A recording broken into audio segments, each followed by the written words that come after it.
Welcome to our channel. Today we how to update security awareness training in KnowBe4 step by step clearly. Log into your KnowBe4 account. Navigate to the training section on the dashboard. Select security awareness training from the menu options. Look for the Manage Training tab and click on it. Locate the training module you wish to update.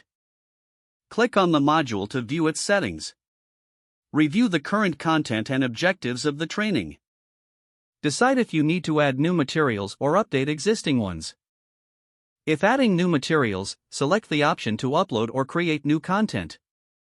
Follow the prompts to upload files or input text directly into the module. Ensure any new content aligns with your organization's security goals.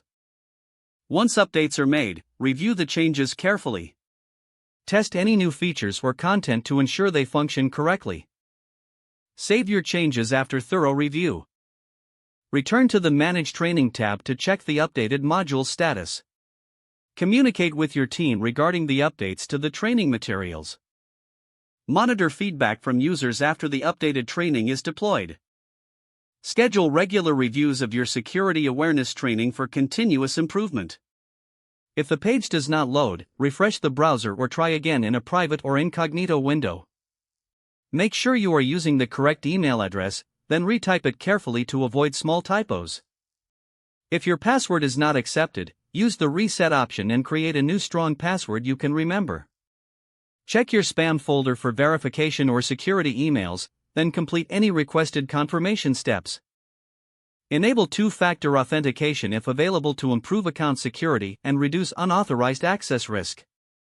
After signing in, review your profile details so your contact information and settings are accurate and current. If you see an error message, note it down and try again after restarting your device and internet connection. Log out when you finish, especially on shared devices, to keep your account and payment information secure. If the page does not load, refresh the browser or try again in a private or incognito window. Make sure you are using the correct email address, then retype it carefully to avoid small typos. Don't forget to like this video and subscribe to our channel for more step-by-step tech guides.